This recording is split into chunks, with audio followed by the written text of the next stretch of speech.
And looks like we are good to go. Welcome to the Humane Mind, episode 85.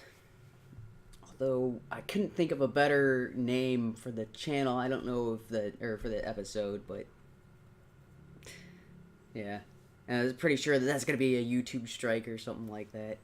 How dare you? Because I don't know if you saw the name of the episode. It's just Vox Ghey. So it's a yeah, just pulled that up. Yeah. But it's spelled Ghey, so it's okay. No, but that's the main, like I was telling Sinister before we started, I don't really have that much to talk about this week. I can't think of anything that's kind of pressing or any kind of, I was looking for like a philosophical angle or something, but there's not that much new. I mean, there's a couple little small things, but that is kind of a dead week. And I've got an idea we can toss around a little later. Yeah. It's related. Okay. But yeah, the reason for the title of the episode is because one of the Vox contributors, the gay Latino, and it's not an insult to call him gay, although for some reason he thinks it's an insult to call him gay. Well, he calls himself that. Yeah, his Twitter handle is Ghey Wonk. at Ghey WONK. I have no idea what a gay wonk is, but maybe that's part of his name. I don't know. No, his name is like Carlos Mendez or something like that. Yeah, that's yeah. So I don't know, but so that was one of my first responses to his huge threat. Well, the one thing that everybody's pointing out is he started off his Twitter thread by saying, "I have thick skin," but and then he goes on to talk about how he can't take a couple of insults. He's like, "I can't believe he called me a gay, lesbian, queer," and I'm like, "Well, you are gay. You do have a lisp, and queer is another term for gay." It's an intentional lisp. It's not like a birth defect lisp like some people have. Yeah. It's the gay lisp that a lot of gay guys adopt simply to kind of identify, more identify as being gay. I don't know where the lisp thing came from, but I don't know what that has to do with being gay. It's just it's probably one famous gay person had a natural lisp, and then others started mimicking that, thinking, and then it just became a gay thing. That's the like, did Liberace have a lisp? I don't know. I don't know where it came from. I don't know either, but it's one of those things. It's like, well, because if you look at gay guys, or at least the really effeminate ones, like the man in question, they adopt mannerisms and speech patterns of women. But the lisp doesn't make it. Like, wait a minute. Well, okay, I understand running like a girl because a lot of gay guys run like that. I understand the walking with their hands like. Yeah, you know what I'm talking about, like Velociraptor style. For some reason, women do that when they're carrying bags. I've seen gay guys will walk around like, okay, lisp. I would point something out that most women do not walk like that. They don't run like that. They don't talk like that. No, the lisp thing is completely that. I mean, that's just kind of been associated with gay, but the whole hands this thing. Right, which has been kind of identified as limp wrist. That used to be a thing. Now it's just there are a lot of gay so there are a lot of Valley Girl stuff like that. That's their hand gestures like that. That's a Valley Girl thing. That is Victorian era because they had gloves and it was presenting the hand to be kissed by a gentleman. Yeah, that's not a thing in modern society. Women don't walk like that. They don't do that with their hands. There are some, but that's not. Yeah, it's not a. Yeah. Well, it's if you think about like like again, Valley Girl. I can't think of a better explanation for it. but somebody, when you think of a woman who is very vain, cares only about their physical appearance and all that sort of thing, like legally blonde and that sort of thing, you're like, okay. They'll walk with hands straight down and their hands pointed out. They kind of walk with a womanly strut and have their hands kind of pointed out. Yeah. I've seen that. It is an attention grabber. Yes. Most women do not walk like that. But there's a lot of gay men who adopt that same style of walking. And I'm wondering if what they've done is taken effeminate characteristics and embellished them and exaggerated them. Yes. Yeah. Said, look at me the same way you would look at a woman walking through a court or a mall or an open space. If they're dressed up and ready to go out for the night. Yeah. And they hold their purse kind of. I don't even know what that. Yeah, the purse that can hold what? A couple of coins? Hold 50 but yeah, tube of chapstick or whatever. That's about it, right? They walk like that when they're on a night out, when they're going out to have fun. It's supposed to be, I think, an innocent way of saying, I'm meek and mild and naive and childlike. Yeah, I think it is a personification of trying to appear as innocent and acceptable, I guess. But they seem to have taken that and embellished it to extremes, and when they act like that and they have adopted this list, and then you call it out, how dare you? Played it. It's on display for everyone. Yeah, how dare you acknowledge the thing that I'm deliberately doing? This is how gay I am. I've adopted a lisp, and then you're like, well, he's gay and he's got a lisp, and then that's a derogatory slang? I don't know. So I understand. They did flashback to some older Crowder videos, and it does come across as not in a good light, but it's also not inaccurate, and he also didn't state anything that was out of context or aside from, like, he didn't say you're an idiot or you're, They just called him, so he just called him a gay, lesbian, Latino, and I'm like, okay. Or, lispy, queer. Those were the two things he said, and I'm like, yeah, those are both accurate terms. And that was one of there's people on there saying, oh, I can't believe he called this guy a queer, and I'm like, that's part of the acronym. What do you think Queer Eye is? Like, he is anybody who's gay or lesbian falls under the umbrella of queer. Queer is just a broad umbrella of you are sex relationship wise. Yeah, which doesn't make sense why it is part of the acronym instead of the entire acronym. Shouldn't it just be it's the Q community? Technically, gay applies to everyone under there. No. Queer is anybody who is not cisgendered and heteronormative. Yes. So queer is everything but the norm. Okay. Lesbian is gay. Yes, gay. Lesbian falls under the category of gay. There is no term for gay men other than gay. So because that's like we were talking about previously. That's kind of how the English language works. The masculine term, which would be gay in this situation, includes the feminine. You say, hey guys, that could be a group of men and women. You're not like, oh, I'm just talking to the men. How dare you women listen? No, you say, hey guys, it's to the entire group. So would be the term gay. You're a queer male. Okay, so lesbian just became a term because women wanted their own identifier. It's kind of like saying queer would be, or saying gay would be more specific than saying queer. It's kind of like saying a quadrilateral versus a square. You're like, well, yes, they're all quadrilaterals, but if you're talking specifically about so I guess it would be the equivalent of quadrilateral and rectangle, right? Because square would be the lesbian. Square is a form of rectangle, but it's a more specific type of rectangle. But all rectangles include squares, and then all quadrilaterals include rectangles and squares. But if you're talking about something more specific, you can use the term rectangle to be more. Yeah. But gay is not more specific than queer.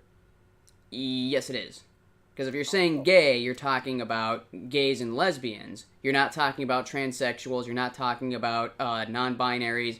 You're not talking about intersex. So you're taking queer as the umbrella for the whole alphabet. Yes, it is everything other than the norm. Okay, so Yeah. queer is the term. It's odd. It's out of normal or not part of normalcy. Okay, I understand that. Yeah, it's everything but the norm. In modern culture, queer is more applied to gays and lesbians, and the queer ones there are gays that you can't tell they're gay because they seem to dress and act normal. They just prefer and then there are queer, which is the flamboyant, limp wrist, wispy, hey, basically a combination of a drag queen and someone who's gay, mash them together, and then you get queer.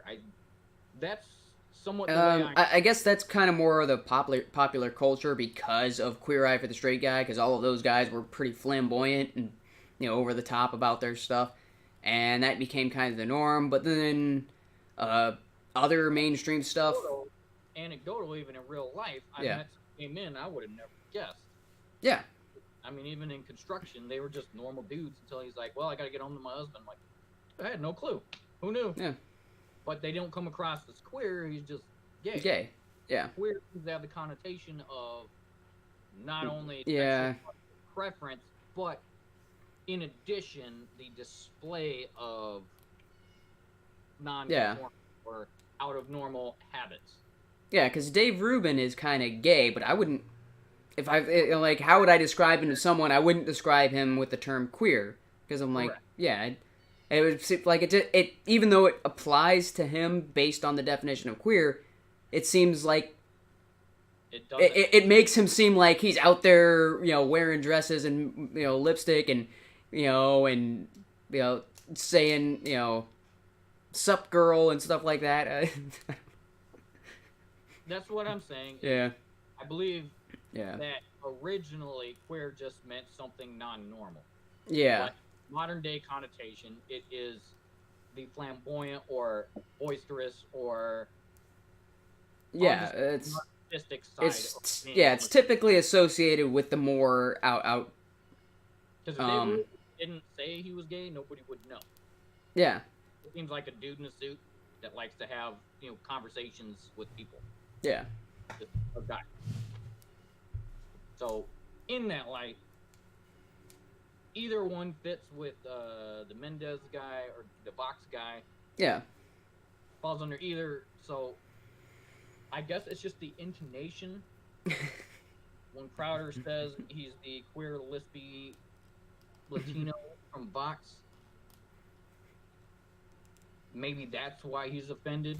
But that's extremely thin-skinned, seeing as every single one of those is accurate, of which came out of his own mouth. Yeah, and he can say it in a kind of condescending or pejorative way, and it's like, well, if you embrace being those things, then you shouldn't care if somebody says, like, well, this is. If he called him queer and he actually is that way, then he'd be like, well, okay, fine. Yeah. I'm trying to think of. I think the issue is because Crowder doesn't accept it, and with that negative intonation, even though he said the right descriptors, it's just the intonation. Because from what I have perceived just via YouTube and media, you have your normal gay people, and they actually just want to be left alone. They just want to be treated like everybody else. They just prefer same-sex partners.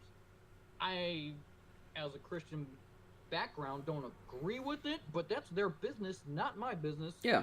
I have no say-so in their personal affairs, nor do I care, nor am I going to treat them any different than I would anybody else. I just don't care. So if they were asking me for advice, I would say that lifestyle is not their best life. And so it should be avoided. If you're looking to make the most of your life and have the best possible life that you can, well, being gay doesn't line up with that based on what the Bible teaches. So, it's still but that's if they're asking me. And if they don't have any concern about what the Bible says, and if they don't care about my opinion, then why am I going to offer it to random strangers? It's like, what I'm saying is, because their life doesn't impact me. whatever their life choices are, Yeah. that's up to them. I'm not going to treat them different. I'm not going to Yeah. say I'll never be your friend. I'm never going to talk to you. I hate you. I just, that Yeah. even in Protestant Christian circles, that was from decades ago, where they thought homosexuality was a spawn of Satan and these people should burn in hell. That was very closed-minded thinking, instead of thinking, I believe they are doing something sinful in their life, but they're still a person, and they're still a child of God that was created. It is their choice on whether or not they want to be Christian, or they want to be homosexual, or both. I mean, I know there are gay Christians out there, not bashing them, not slandering them. That's between them and God. I'm not saying right or wrong. That's them. That's not me. I can't judge them for that. At least they're seeking some sort of spirituality or truth, but maybe they can't let something go. There are Christians who smoke. There are Christians who drink. That's how you need to look at it. Is right. Them. Their interaction with their creator, and I'm not going to step in the way. I don't care, or whether or not they believe in a creator. But then you have the flamboyant, more of the queer side, which is basically, I'm on display, and I want you to notice and accept it. This is where I think a lot of society is having trouble with, because I don't care if guys want to go dress in drag. I'm not going to participate, nor am I going to give them a pat on the back and, fantastic, I'm so happy for you that you're dressed in drag. It's not my thing. I'm not going to applaud them for it. Same way I'm not going to applaud someone, hey, congratulations, I'm so glad that you're gay. I don't really care. But when you present it and put it on display and say, I need you to accept it because this is my definition of my identity, and then they get butthurt because I don't accept it, then that's where we have some contention and a problem. So that's where I'm drawing a split between a person being gay and carrying out their own life, and I don't really care. We can even have conversation. We can be friends. We can hang out. I don't care. It's just not me. You do you. I'll do me. And the rest of life, we can carry on. But it seems this flamboyant, in your face, you need to participate, and you need to pat me on the back, and you need to, accept me in this manner and congratulate me on it. That I can't do. And I think that, and again, so going that thin-skinned, if you call them by the term but put it in that negative connotation or intonation, why they get hurt by it, because it means you haven't accepted it and they want you to accept it. Yeah. And so there's anecdotal, but in my personal experience, I've worked with people who were gay, like you were talking about. Like, you would never know unless they mention it, and you're like, whatever. You just like, okay, whatever. That's your life. That's your choice. I mentioned, I don't agree with that lifestyle, but I'm not gonna be out here bashing you or anything like that. But then I've worked with other people. It's not just the flamboyancy and all of that sort of thing. It's the graphic detail when they talk about their relationship. It got so this is back when I was like 18 or 19. I was working at a restaurant. One of the guys there was like the flamboyant gay, and we we're talking about stuff or whatever, and he'd mention his relationship, and then he'd start going into graphic detail about a blowjob, and I'm like, dude, I don't want to hear that from my straight friends. And especially we are at work. There are customers. There are customers within earshot of us. And you go to Walmart, or you go to the grocery store, or you just go out in public, or you go to a concert or event. You don't hear a bunch of dudes standing around saying, "Man, women love my junk, and I just screwed 2 girls last." Nobody wants to hear that. Nobody cares what you do in your personal time. So even for hetero people, no. So that if it was something like that, that would be it's the graphic. No, when I say graphic detail, I mean he's describing things. I'm like, dude, he's describing the consistency of the cum. I'm like, dude, what the hell? I don't want to hear that from myself, or even talking to a woman about that. That's between 2 partners. That's between 2 people in that relationship. They can discuss that back and forth between themselves. Yeah, but I think this was I hadn't even been there on the job for more than a week, and he's just out there having this and it wasn't just me. It was other people that had been working there. Like, dude, just women and other guys who were working there were just like, what the hell is wrong with you? That's not that's not something you just talk to your coworkers about and bring it up nonchalantly. Nobody was talking about sex at all. Nobody was talking about anything like that. And you just gotta like, man, it's... So, I mean, granted, that was that one guy, but that's not my... that's not just a one-time incident. There's other people who are like, yeah, where they're flamboyant, and they're like, oh, well, why don't you... There is the... You should join us in this, and this is how amazing it is, and going in, maybe they just don't understand the details, and that's why they don't like it. And I'm like, no, the details make it worse. I've got a good comparison for that. It's like potheads, right? Yeah. You got your people who smoke weed, and they just go do that at home or after work or whatever, just gets them to relax.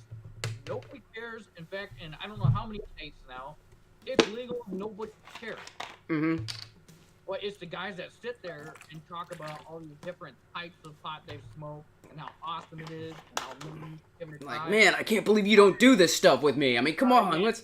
You're like, dude, but seriously, you really gotta try it. Just push it. You're like, really, man, I don't smoke weed. It's not my thing. Yeah, but dude, you're gonna love it. If you ever try it, just come hang out. Stop. I told you no. Stop. That's the problem I think most of regular society has with the more flamboyant or out there in your face side of the LGBT plus community. At this point, even Christian groups don't care if you're gay. They may not approve it. It doesn't agree with their doctrine, but they're not going to berate you. They're not going to harass you. They're not going to get in your face and say, burn in hell, sinner. It's a person. They make their life decisions. They'll make their peace with God.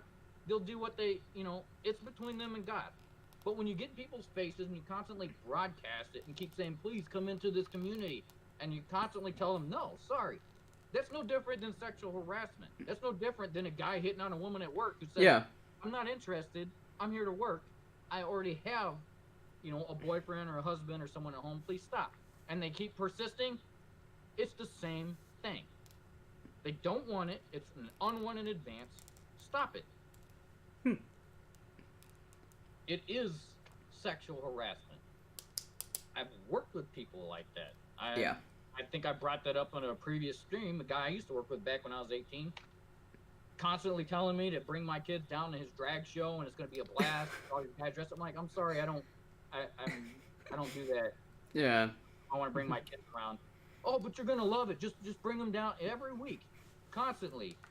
And then anytime someone would rent, it was a video store, they would rent something that was someone homosexual. So when Brokeback Mountain came out, that was a huge thing. Anybody who rented it, he would start following up on their profile and looking at all the videos they did rent, and it got like creepy. Yeah. He would suggest these videos to people that had no interest in that type of movie. Yeah. That's the point where I was like, dude, you're harassing people because of your beliefs. Nobody cares if you want to be gay. Fine. Everybody can handle, nobody cares. But when you start pushing it on others who don't want it, it is you pushing your ideology and your belief, and it's not wanted or accepted. Step back and say, hey, okay, and just carry on normally. Then nobody would have a problem. But it seems like with this Mendez guy, he needs to make it known, and if you disagree with him, then he is hurt about it, and he's now trying to shut down people's source of revenue, their career, their channels, their online personalities, because they don't agree with him. That's the dangerous part about all of this. Yeah, and so I'm glad you brought it back around, because I was about to play the clip of that. Yeah, I mean, that was the whole point of the conversation is... I was just queuing that up, so I'm going to go ahead and switch over to that, and go ahead and play. So this is a little bit of the Tim Pool video on it.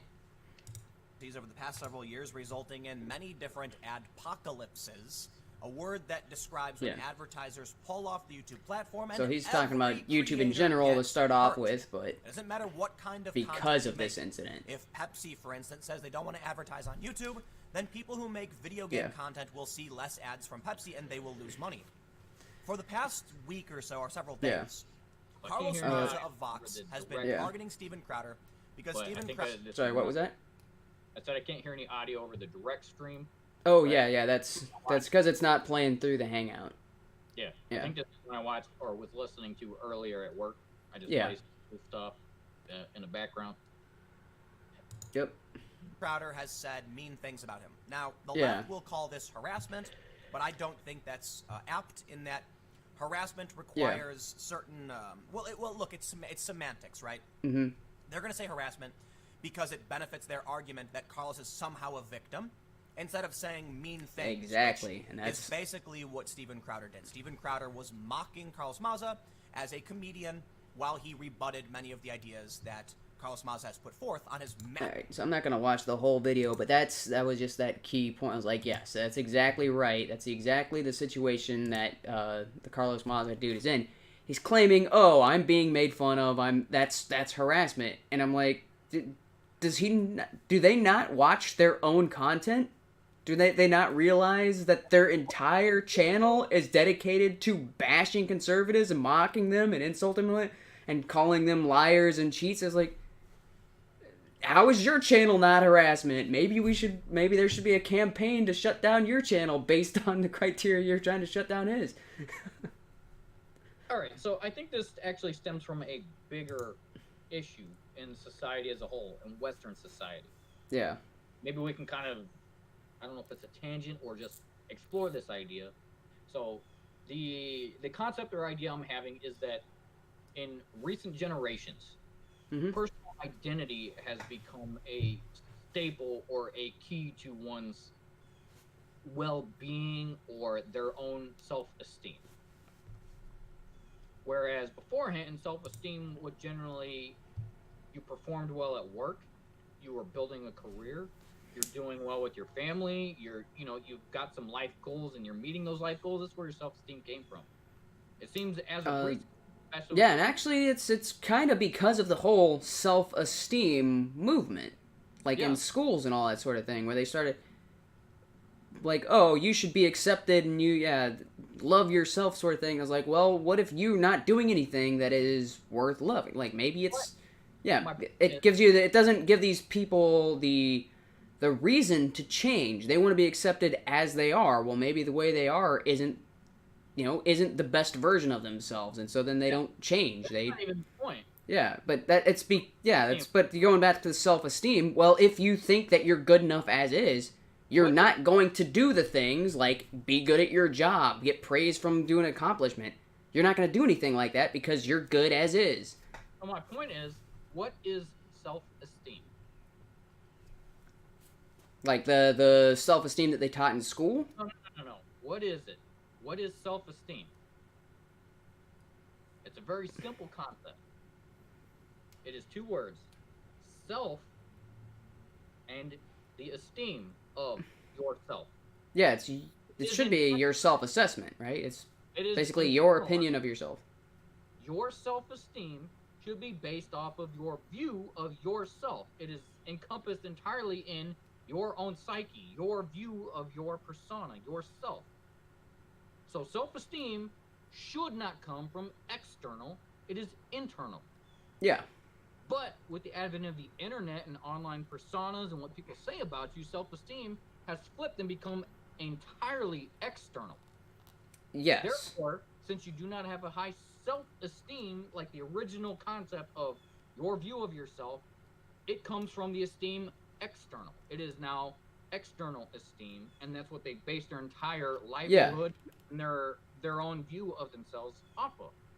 Well, yeah, so the internal esteem, like you're talking about, is usually prior to the whole self-esteem in school movement, was because, like, yes, I set a goal for myself, I achieved that goal. That's where you get the accomplishments, right? Yes. Well, and that's where you strive to be better. It's just like, oh, I need to push myself. I need to be the best at this. I need to be top of my class, or, the fastest guy on the team, or MVP, and Yes, that all attributes to self-esteem, but even when you have failures, it is the internal look and say, yep, I messed up. But I did my best, right? Or I can improve, but so that's not the end. That's not the failure. I can learn something from that. I can recover from that. This is all internalized. It is your examination of your own activities. It is an honest assessment of self and the drive to be better. It's all because of your internal self. Yeah.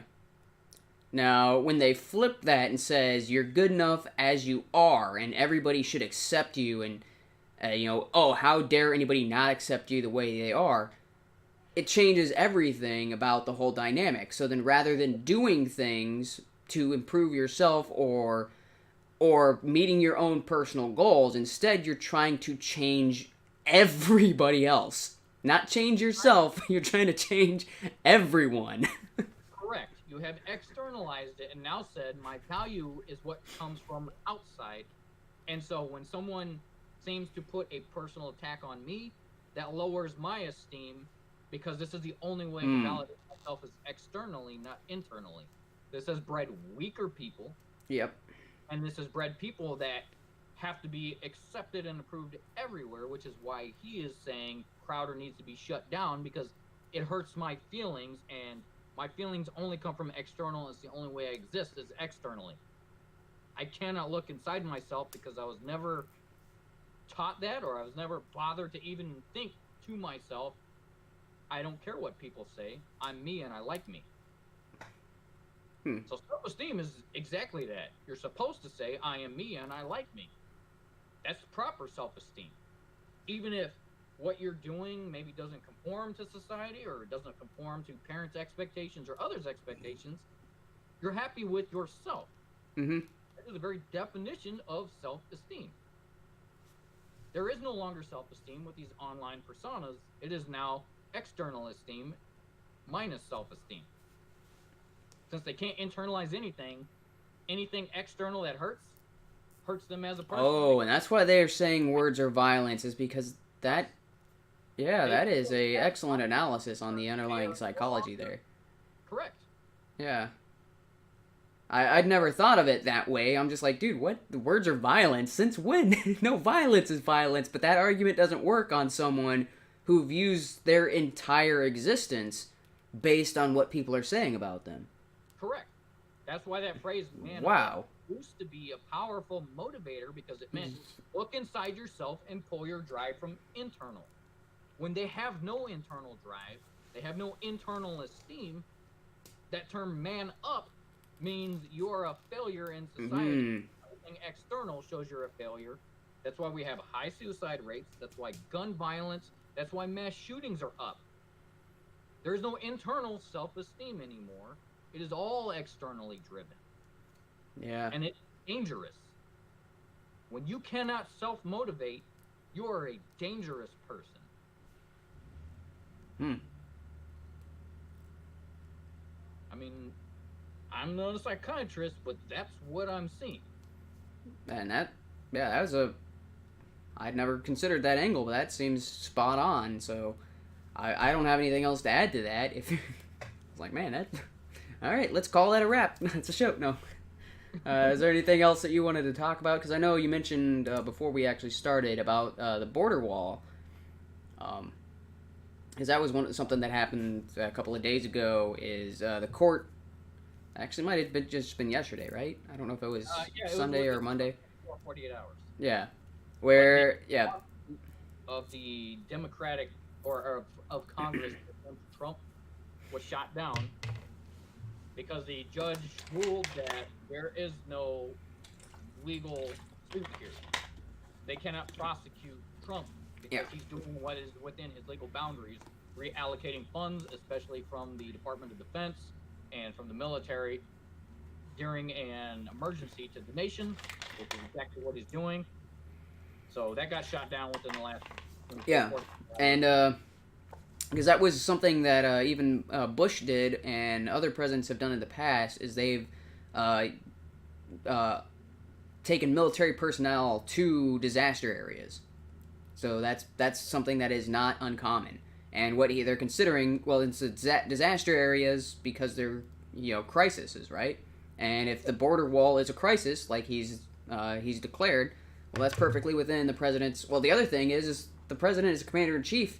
He could order all the troops back from wherever they are and just station them all in the state of Wisconsin if he wants. that's perfectly within his realm of power as president.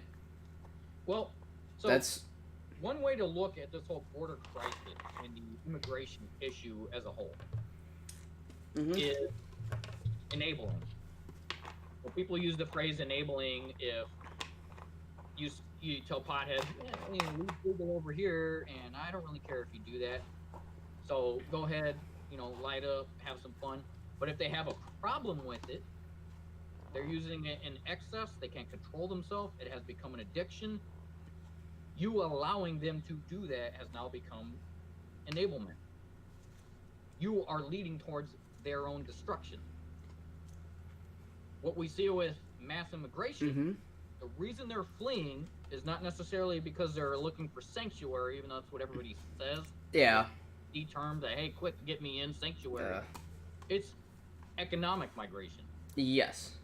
Which, I mean, that's I got into a huge argument about that the other day. That's the vast majority of the reason of this mass immigration, even in Europe, Middle East to Europe, Middle East and Africa, apparently now, as they almost 150 Africans that went to Mexico and then worked their way up. Yep.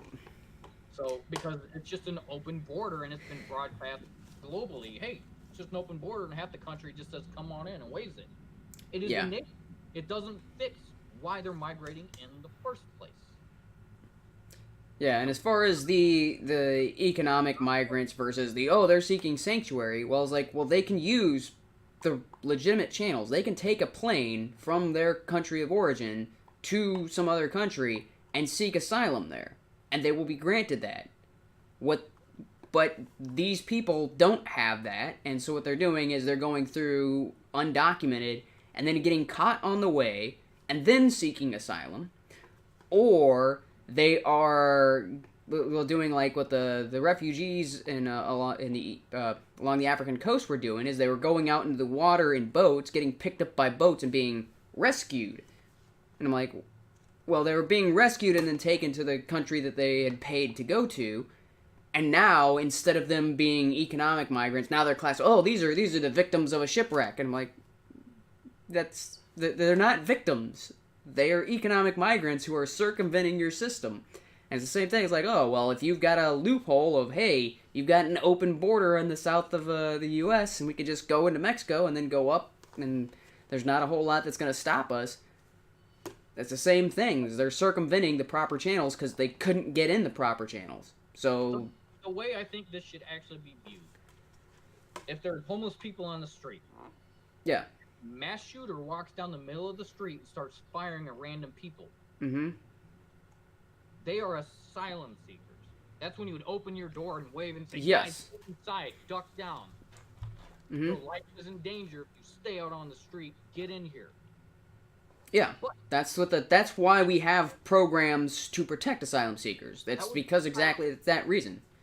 If they're just simply homeless on the street, either because of drug problem or because they've got PTSD and they're a veteran and hooked on medication and blew all their money on who knows what, and now they can't even survive on their own. They're not self-sufficient, or they just hit hard times. Who knows? Whatever reason they're out there. Yeah. You don't just open your door and say, hey, all you homeless people, come on in. Your home does not get better doing that. Your home will be trashed within that day. That very day. I don't know what you're talking about. How would it not be better? There's diversity. Diversity is always better, and you're going to have more people in your house, therefore more diversity. They will continue to live the same lifestyle in your home as they did outside your home. Yeah. Or where you can no longer live in your own home. You will be seeking migration from your own home because you just got kicked out. Yeah. That's the main difference between asylum seekers and everybody else. There's also the distinct I don't know how to phrase this exactly to make it, but there is the distinction between gratitude and entitlement. And someone who is coming to the country illegally, that's the entitlement mentality. Someone who goes through the proper channels and is seeking asylum and is like, that's my life is seriously at risk. That they burned down our church, they burned down our home. There was people shooting guns at us. yeah, we need legitimate asylum. Those exist, and that's why those laws are in place. And like the people who come into the country with knowing that, and they're like, yeah, you just saved my life, you just saved my family, you just saved us. Yeah, those types of people aren't out to destroy the country that just accepted them in. Those types of people are like, yes, America's great, thank you, America, you saved us. The people who come in illegally and then are trying to just being these economic migrants, what are they trying to do? Oh, more free stuff from you guys. More like, oh yeah, what else? Give me more. There is no gratitude. It's the entitlement. I have a right to be in this country, and I have a right to these medical services, and I have a right. That's somebody who is not going to be appreciative and possibly beneficial. That's somebody that's going to be a net loss. And I don't understand how these people think, oh, somebody who comes in here illegally, and then we grant them asylum and just let them stay, like, what? How are they possibly going to have a grateful mentality when you haven't done anything for them? You didn't save them from anything. You just moved out of the way. If you were stopping me in the first place. Well, I would also, so going back to the previous just rhetorical example, or it's made up. It's just an example. It's a thought experiment. Yeah. So on the mass shooter, we understand what asylum seekers are looking for. Yeah. They're looking to preserve their life, because if they stay where they are, they will die due to a dictator, a tyrant, guerrilla group.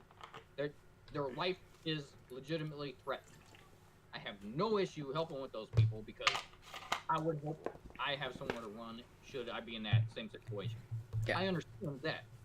So, if we've got the economic migrants or immigrants, right? If I open my front door and just say, hey, all you homeless guys on the street, come on in, my house will be in ruins. Yeah. So it's the lack of gratitude, because they don't appreciate your house. Like someone who is there knowing that they don't deserve to be there, and you could kick them out at any time. It's not because just they're that. yeah. It's the lack of control and the lack of absorption. They cannot integrate into the house you're trying to bring them into. You have to swarm yourself and they take over. You haven't given them any reason to. Now, if I open my door and say, one of you, come in and you close your door. You give them a room in your home and say, here's the rules. You don't listen, you're back on the street. But if you can follow through, I'm going to help you. We'll get you a job, cleaned up, clean shaven, get you back on your feet. And drugs, we'll get you what you need, but you have to follow my rules. Yeah, that goes to the incentive part of it. They move out, get their own home, and they're back on their feet, and they're doing well, and they're prosper. They can actually prosper because they've had some help to boost them along. And maybe you can do that with 2 or 3 guys at the same time. But if I invite 50 homeless guys into my home, I could be dead within the next 2-3 days. Yeah, so what you're talking about is the incentive, right? If you invite one person into your house and you're like, yeah, you got to, if you follow the rules, you do all this stuff, you get to stay. But I'm going to kick you out if you don't follow the rules. There's an incentive to change behavior. If you're just like, oh, open doors, come on in. No, it's not just if you just open the doors and just let them in, there is no incentive on their part to change their behavior or to follow the rules of your house, because what are you going to do? Kick them out?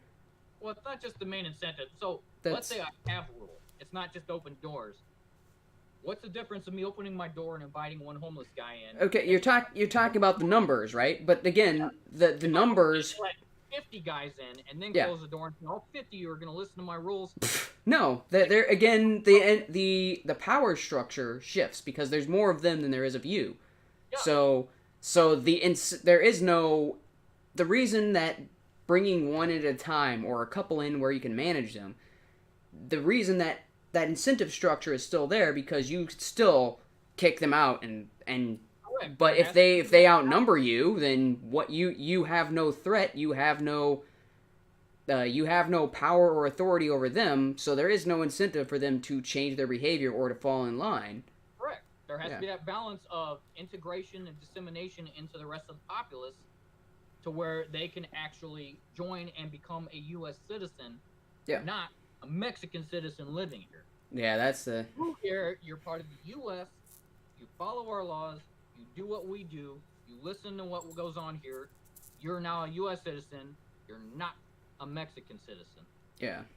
But instead, it's just open. They come over here, and they're from Africa, they're from the Middle East, they're from, Honduras or wherever in South America, and they don't actually become a U.S. citizen. They don't acclimate themselves to our society. They set up a little Honduras or a little Nigeria or a little, Iran or wherever they're from. Yeah. I think it was... No issues. We have freedom of religion here. But if you want to be a Muslim that comes in and hates the United States, and which the United States would burn, you don't belong here. Yeah, I just want to do a quick little quote here while I'm thinking about it, because, it was Teddy Roosevelt. It's like, oh, man. For once, I remember who the quote was from. So there is no room in this country for hyphenated Americanism. When I refer to hyphenated Americans, I do not refer to naturalized Americans. Some of the very best Americans I know were either naturalized Americans some of the very best Americans I've ever known were naturalized Americans, Americans born abroad. But a hyphenated American is not American at all. The one absolutely certain way to bring this nation to ruin, of preventing all possibility of its continuation as of a nation at all, would be to permit it to become a tangle of squabbling nationalities, an intricate knot of German American, Irish American, English American, French American, Scandinavian American, Italian America, each preserving its separate nationality. Now, the amazing thing about this quote is that how many of those are people of color? How many of those mentioned were people of color? He was saying that is a problem even amongst an entirely white demographic. So this is not you only hate those brown people sort of thing argument. But anyway, sorry. So each preserving its separate nationality, each at heart feeling more sympathy with Europeans of that nationality than with the other citizens of the American Republic. There is no such thing as a hyphenated American who is a good American. The only man who is a good American is a man who is an American and nothing else. So yeah, that's pretty long quote, but man, it is. Who was it? Morgan Freeman. Yeah. Who said he refuses to be called African American. He's just American. Yeah. African American implies you have ties elsewhere, not to this country. Even if you're born here, you're raised here, you're an ancestor of slaves. I understand that. That was 150 years ago. But you still refer to yourself as African American as if you have any ties to that continent whatsoever. Are you American or are you not? And if you're not American, you can be here temporarily. Yeah. And if you're causing trouble, go somewhere else. Yeah. Well, if you're an African first and an American second, why are you in America instead of Africa? Correct. Black people can be Americans. Hispanic people can be Americans. Other Latino, they can be Americans. Middle Easterns can be Americans. They just have to be American. Yeah. This is a country. We are America. You're not Iranian. That may be your ancestry, your history, your ethnicity, but you're American. And if you do not consider yourself American, why are you here? Yeah, again, it's for the free stuff. We've got, a quarter Korean. I don't run around referring to myself as Korean American. No, I don't. I have no idea what goes on in South Korea.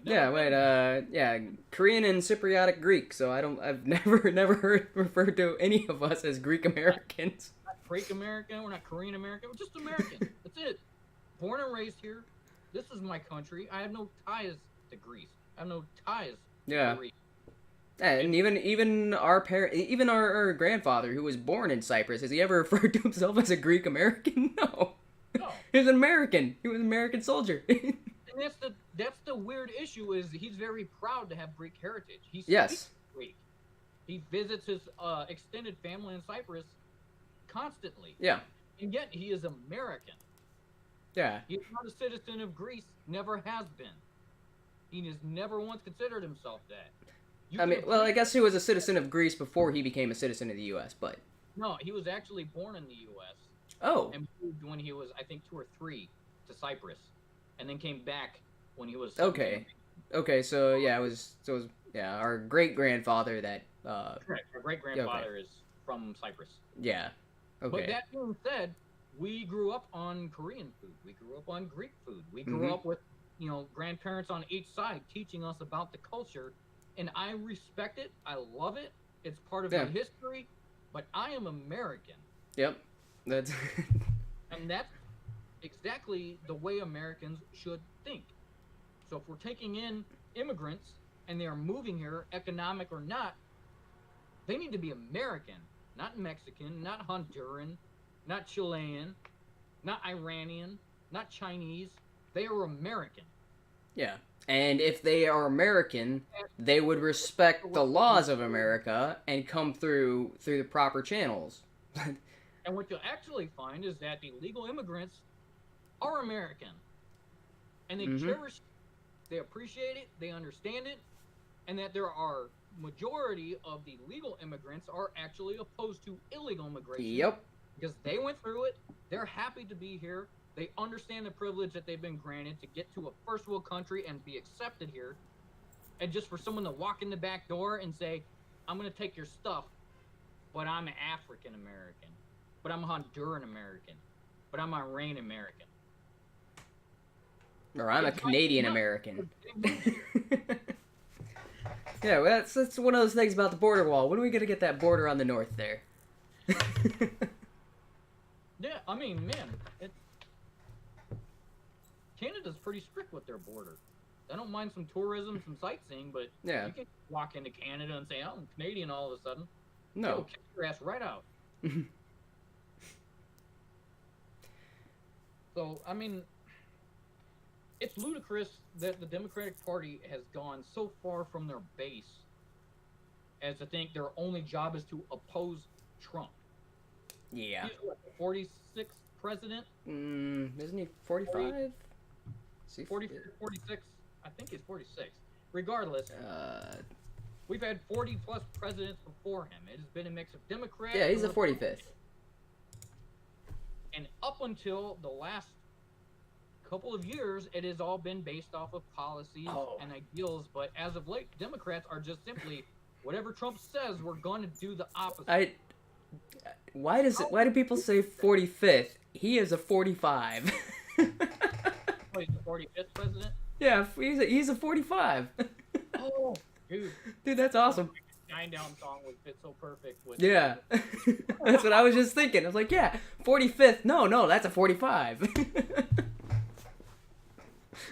45 caliber president. That sounds like a meme in the making.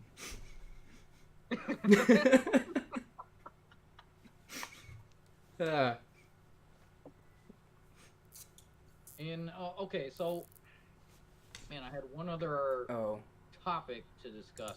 Try to like topic as a whole, or one more point on the immigration thing. No, it was more related to the guy from Fox. I'll go. Okay, censorship. Okay. So, what I like to do, if I'm going to argue or contemplate an idea, is put myself in the other person's shoes. Do they have any clout? Do they have any valid points? I can't argue, and I don't want to be that a-hole that just sits and says, I know all the answers. Because those guys exist all over the internet. Correct. I mean, they don't need another one. We were raised Christian, and I am still Christian, but it's not because of our upbringing, it's because of personal choice.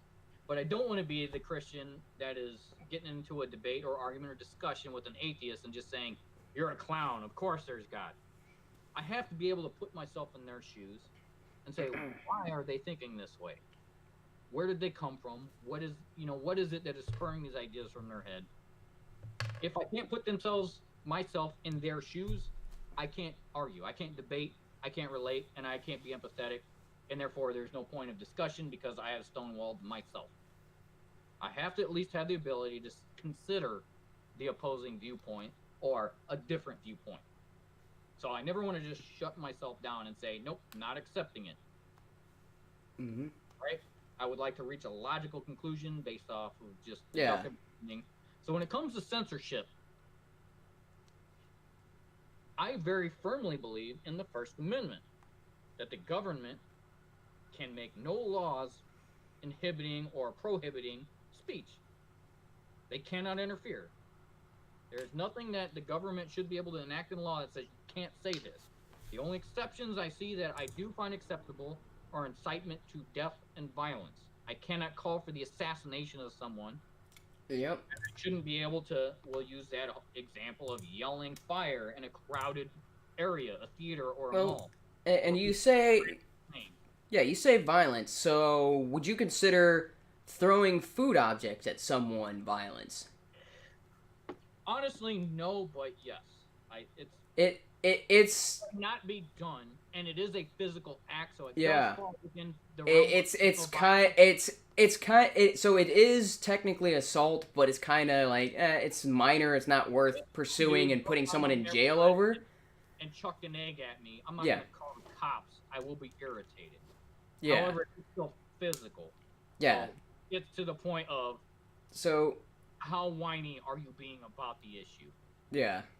Like, you'll survive a milkshake sort of thing, but it is still falls under the classification of assault. Now, that depends. And so, I saw a video, I think it was a political guy in Australia, and he was doing a live, debate or just commentary. He was kind of out and about mingling, and some kid came up and smashed an egg on his head. Yeah. The guy turned around, clocked him in the face, and knocked him to the ground. Yeah. In that situation, no, I wouldn't call the cops because of the egg, but I would say the kid did incite a physical action, and so if he was punched in the face, he deserved it. Yeah. And cops should not be looking at that guy saying, "Why'd you punch a kid in the face?" He should be able to say, "That kid did physically assault me." Yes. However, if, say, there was a drive-by, I'm out in my yard doing some gardening, and someone chucks an egg at me, I'm not going to call the cops and say, some dude threw an egg at me. It's just not worth it. It's not worth it. He did have the right to clock that kid in the face. Yeah. So it is iffy, but it's very contextual and depends on the situation. Yeah. But calling to throw food objects at someone, that's encouraging violence. Right? Again, it's kind of one of those. It's like, well, you're not asking for somebody to be to death or somebody get beaten to a pulp or lose a limb or something like that, but you are calling for something that falls under the category. It doesn't fall under the category of assault. It falls under the category of battery, because battery is the minor version of assault. Let me. Yeah. Is this situation or this discussion is a bit nuanced? So let's say it's nuanced, but there's a reason I'm asking, because he's going on tour. He's going to be speaking in Wisconsin. Go egg him, right? No, that's not calling for his assassination. No, it's not calling for any permanent damage. You're not going to, unless you get an egg in the eyeball and your retina gets screwed up because of an eggshell. The chances of you actually getting any sort of damage are like point whatever %, right? Yeah.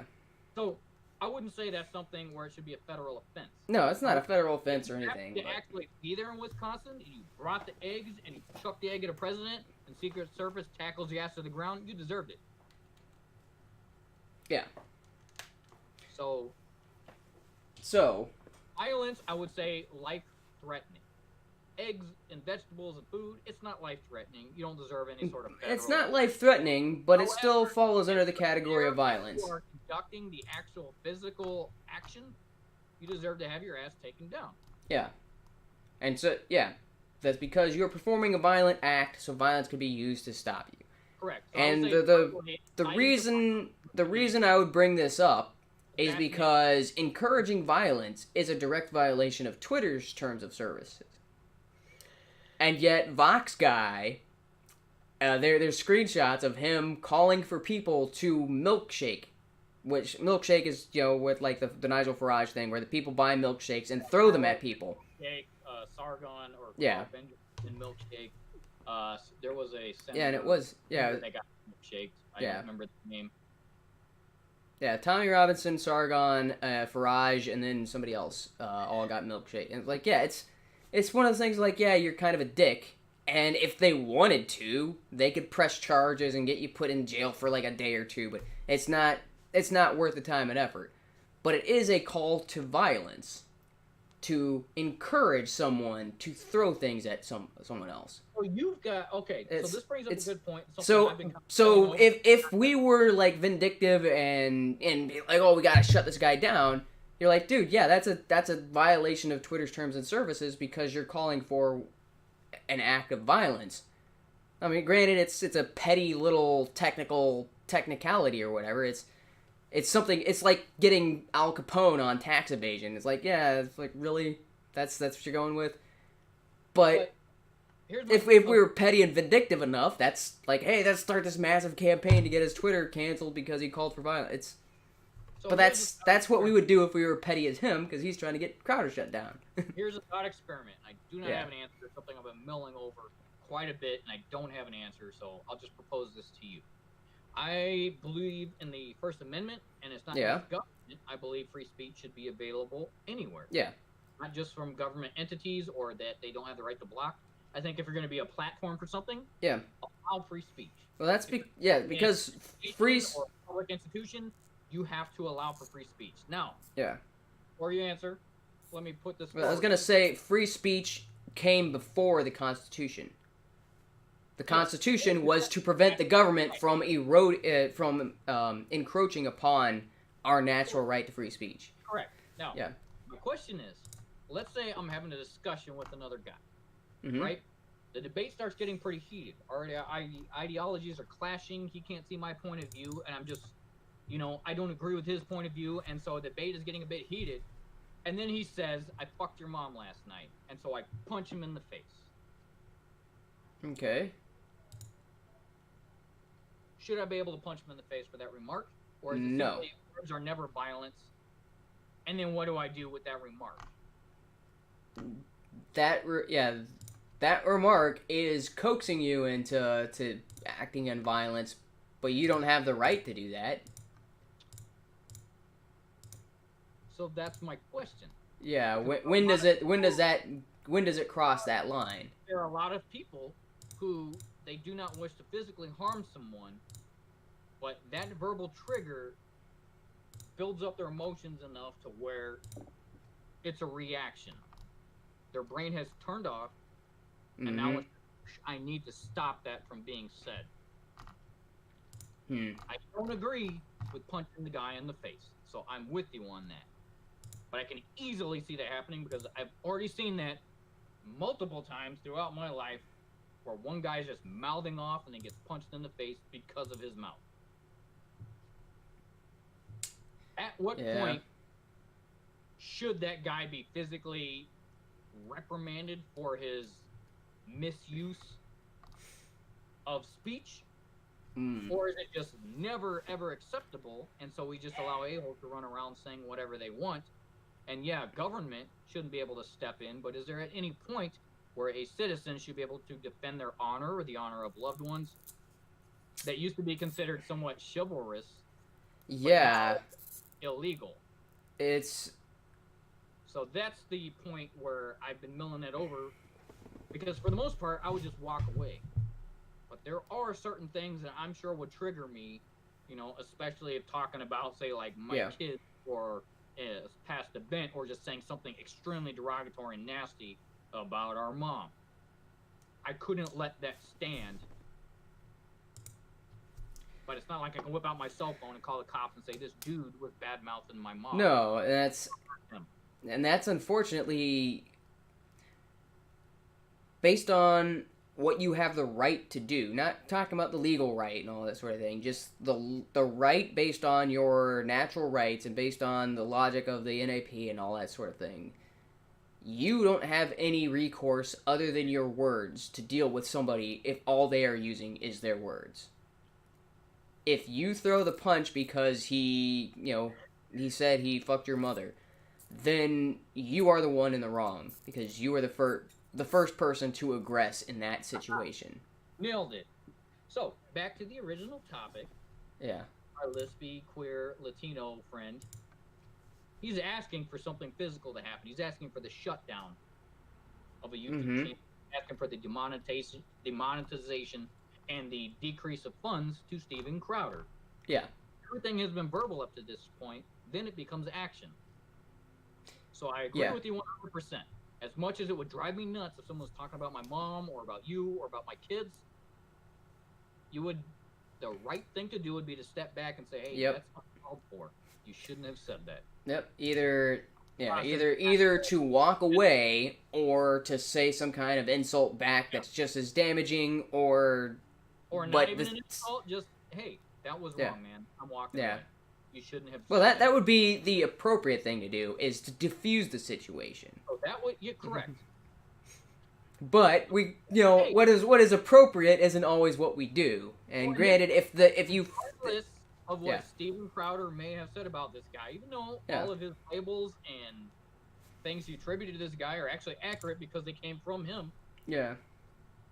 He's self-identifying as being queer or gay, and he's self-identifying as being Latino, and he obviously has a list. Mm-hmm. So even if it's put in a derogatory intonation, him calling for the silencing or shutdown of a channel is very immoral. Yes. And correct. Yeah. Because if you're thinking about this as not two channels battling each other, but rather two people standing in a room together, Crowder's just being an a-hole making fun of a guy. And the equivalent is, oh, I need to shut this guy up. He's talking too much. I need to, I'm going to get this guy to stop talking by throwing the first punch, which is essentially what he did by calling for the channel to get shut down. He's calling for the action, right? Would be a real world example would be he's throwing the first punch, although considering he's Facebook or YouTube would actually be throwing the punch.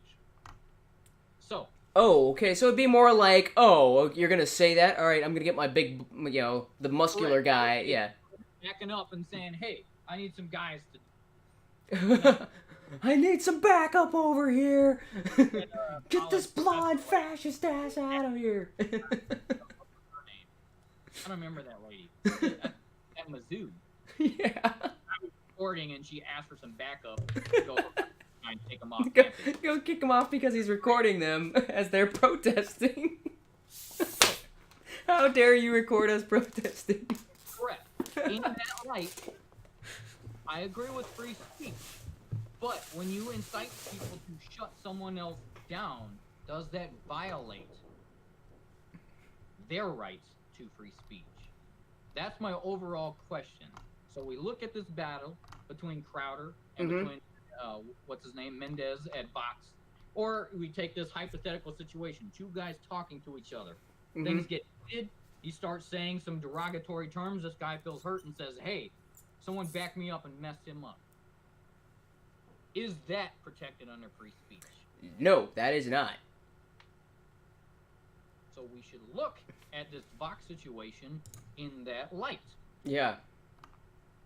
That this Mendez guy is actually violating Steven Crowder's First Amendment rights and trying to do actual real-life harm to him, his finances, his establishment. Up to this point, it is simply words. But he is inciting a shutdown. Therefore, the Mendez guy is in the wrong and violating First Amendment rights. Yeah.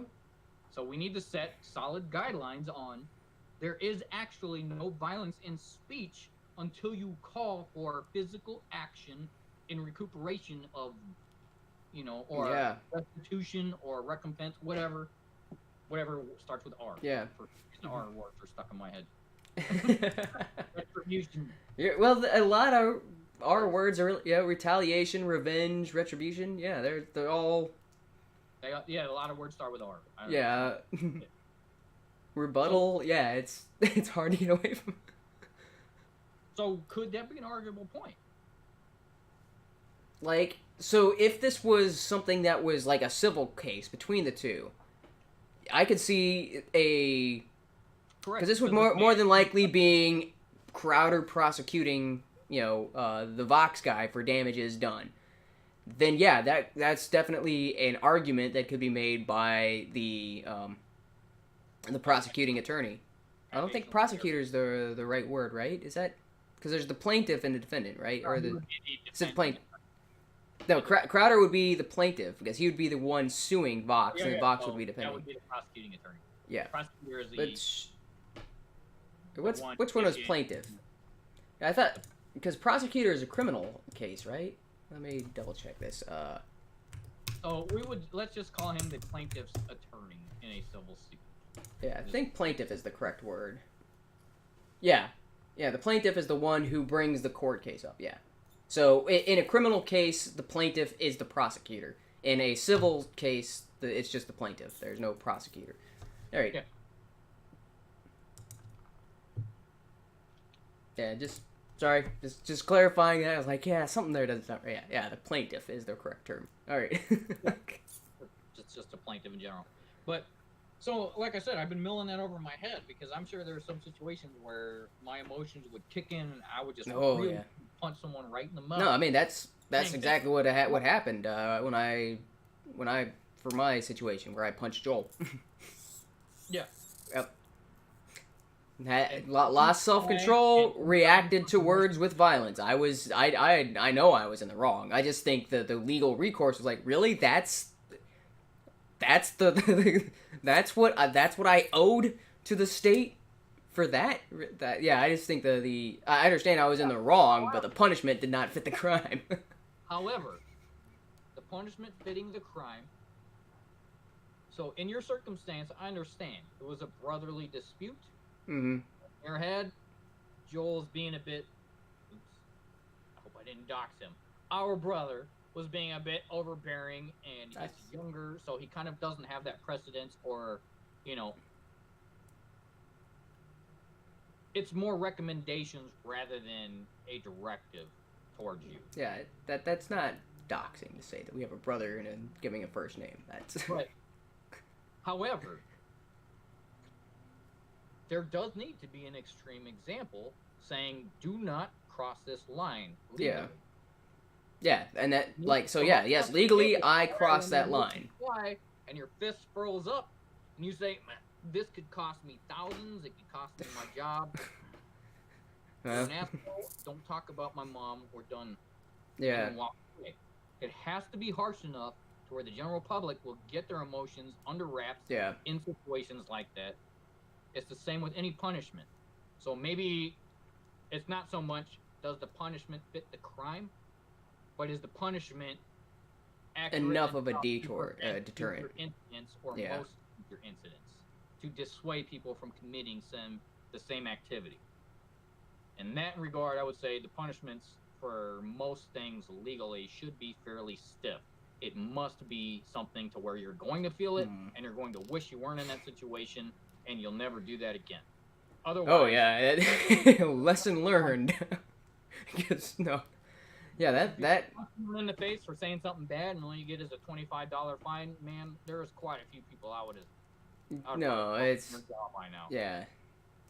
I mean, it wasn't like astronomical, like thousands of dollars. It was what I think in total it cost me almost $1,000, just shy of $1,000. But at the time, I was making less than $200 a month, so that was I was like, crap.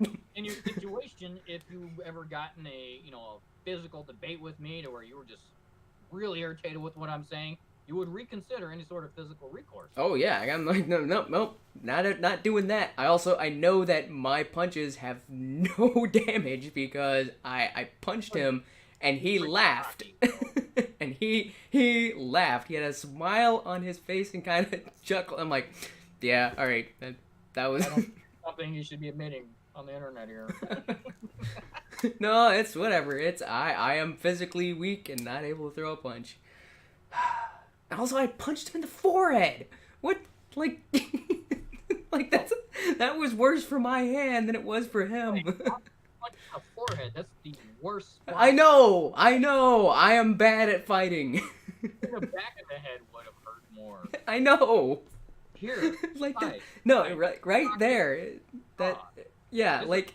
You're gonna punch someone. Like, yeah, not directly in the forehead. No, it was the corner right there because I'm an idiot. Like that's like. Part of the skull. Yes, I know. And my hand hurt for the next 2 days. And he was laughing. Yeah. So, continuation of this. Dude, yeah, it's So we've kind of established people's emotions can get out of control. Yeah. But there is definitely a definitive line, a declaration of this is just verbiage. This is simply words, and no matter what you feel about it, they haven't actually incited any sort of repercussion. It may not be acceptable. They may be coming across as an a-hole, but there is no call for any sort of physical retribution or a tangible recompense for that discussion. Yep. And that's all covered under the First Amendment, and that's all covered in our judicial system. It's legal until the first punch is thrown, and then you have the right of self-defense. You now have the right to defend yourself from any further physical harm. So until the first punch is thrown, or like your example, when you call somebody else to... That being said, why does the left view words as violence? Why does Antifa say, I don't like your ideas, I take it as violence, and so now I should be able to... Well, yeah, we kind of already covered that, though, because you're talking about their entire self-esteem is based on their reputation. However, me and you just logically defined what is a call towards violence. Yeah. This is the argument that should be held as their standard. Oh. They don't have any standards or logic. Like, it's because they're irrational and they don't follow these logical standards. They rely entirely on the emotion, which the emotion is the, hey, that person said something mean. I should react. I should react with violence. Yes, I understand that. Yeah. However, in just our brief conversation here, we've established a logical an idea, a thought process, a thought experiment that clearly defines what is the call for physical violence, and what is simple words, and no matter how harsh it gets, maintain yourself. Step back, reduce the situation, whatever you have to do, or simply walk away from that situation, because there still has not been a call to physical violence, no matter what words are spoken. This is the logical thought progression. This is what actually makes sense in the real world. This is what makes just thinking through the situation. And that's also how the laws in the U.S. are currently set up. When you look at people who have been so indoctrinated, this is what they need to think through. The only but I think that's asking too much. You're asking them to think. Yes, I am asking them to think. Yeah, that's and have you talked with Ham? Because I mean, that guy doesn't think; he parrots. Correct, but there has to be a point at which he actually starts to contemplate. I do not disregard the progressive left as completely lost souls. Well, too bad, so bad, they're effed up. It does appear that way. Okay, I should specify, as a whole, I think they're lost, but I think some of them can be saved. In my younger life, we were indoctrinated into this specific brand of Christianity, right? Yeah. And it's not bad. I'm not blaming any of our upbringing or any people we're associated with and saying, hey, you guys screwed me up. I'm just simply saying, this is the way we were brought up, and there was some pinnacle moment to which I started to think for myself. And then question what was around me, and then start to apply logic and reasoning to my own beliefs. I would say that it wasn't... So you had a blind spot when it came to religion, but you did question other things. You didn't accept everything about the world when it came to what people were telling you and what people... Right? Correct. So there were areas of skepticism, but you had a sacred cow that was like, no, that's not... Let's criticize this and analyze this, but not that. That's set in stone. Talk about that. So this is sacred. You don't mention that. Don't bring that up. Yeah, there's nothing wrong with that. How could there dare be anything wrong with my beliefs on this? And unfortunately, the left has nothing but sacred cows. It's climate change is definitely true. How dare you say anything about climate change? Guns definitely kill people. It's not, that there are millions of law-abiding citizens who own guns that don't kill people. What? How dare you say that? It's sacrilege. It's nothing but sacred cows. So, let's call this the sacred cow mentality. How do you debunk the sacred cow? What is it in your life that caused you to contemplate your sacred cow and say, is it actually a sacred cow or is it just a moo-moo And taste is very tasty. No, maybe I should rename the episode that Sacred Cow or Moo Moo. I mean, really, right? That's pretty good. In my life, this was the sacred totem of which I didn't ever violate. I mean, for me, it was obey your elders and always listen to your parents. At some point in my life, it built up enough to where I said, my parents are idiots just like me. I love my mom. You know, my dad has given me some wonderful advice, but he's also had some horrible things in his own life. Mm-hmm. I realized when I got older, they're the same as me. They don't know everything. I can't take everything that comes out of their mouth as gospel. Sometimes I need to stand on my own 2 damn feet and make my own decision. Mm-hmm. Unfortunately, that lesson came with a lot of hardships, a lot of heartbreak, and a lot of, bad times for me to understand your parents mean well, but when you get to a certain point in your own life, take your own life into your own hands, and then there's no one else to blame other than yourself when you fail. Oh, man. Not blaming everyone else. That was my sacred cow. Yeah, you know what? I think I did have a moment like that, because I'm just, it was very definitive. As you're describing that, I'm like, that was when I moved out.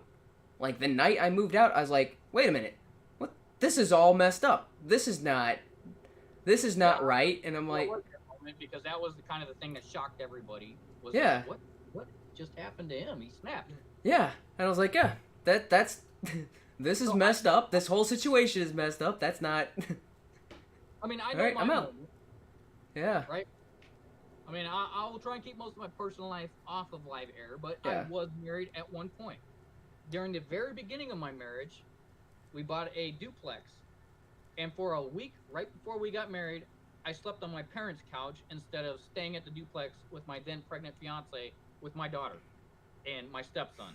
Because they told me, avoid the appearance of evil. At the time, I thought it was a good idea to follow Christian guidelines and avoid the appearance of evil. It didn't click in my head. That's my fiance. She's pregnant with my daughter. What other appearance is there other than I'm supposed to be over there, not here sleeping on your couch? For some reason, it didn't click in my thick skull. But that decision affected the rest of my marriage. I do believe that my incompetence in that area led to a distrust of me being the head of the household, and the marriage fell apart shortly after. I take my part in that disillusion, in that dissolvement of the relationship.